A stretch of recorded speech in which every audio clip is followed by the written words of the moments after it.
She was just a big clown. Like, no matter what you were doing, she was always making faces and, you know, doing, you know, antics. And she's, you know, that's the kind of person she was. Nothing with music. Baseball, yes, but nothing with music. And her brother would be practicing in the house and we would walk right by him, and she never showed any interest, except for down in the basement, they had an elaborate music area with tons of records and stuff like that where we used to hang out because her father had put 2 swings from the beams. Remember all the records over there?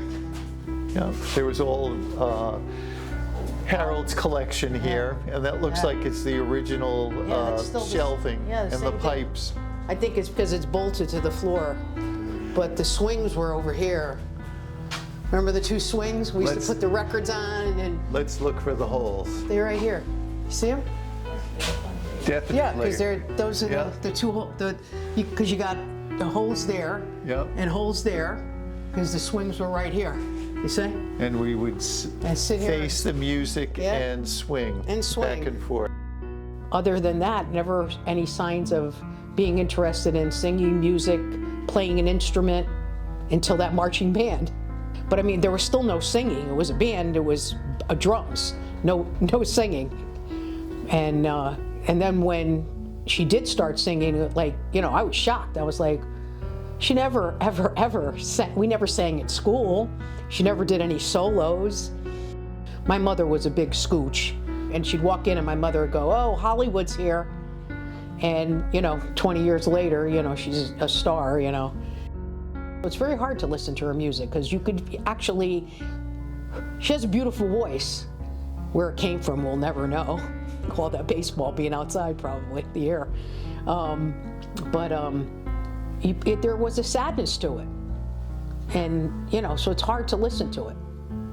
I'll never believe that she had left the life that she really wanted. Like I told you, I think she really wanted to be a wife and mother. And unfortunately, she picked the wrong guy. And I always say to Frank that I think if there were cell phones then, and it was easier to communicate with your friends, because, you know, she never forgot us in New Haven. I mean, you know, she's a big star, she's getting married. She sent us invitations. She wanted her old friends at her wedding. She was always herself and never forgot us. Never.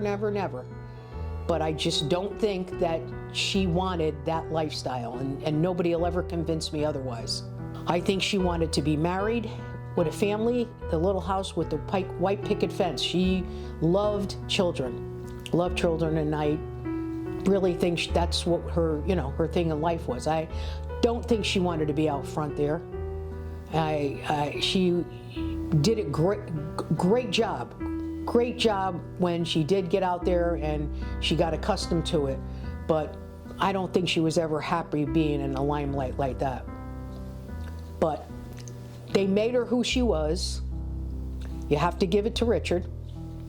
But without her, there would have been no Carpenters, because he could have never carried it like she did.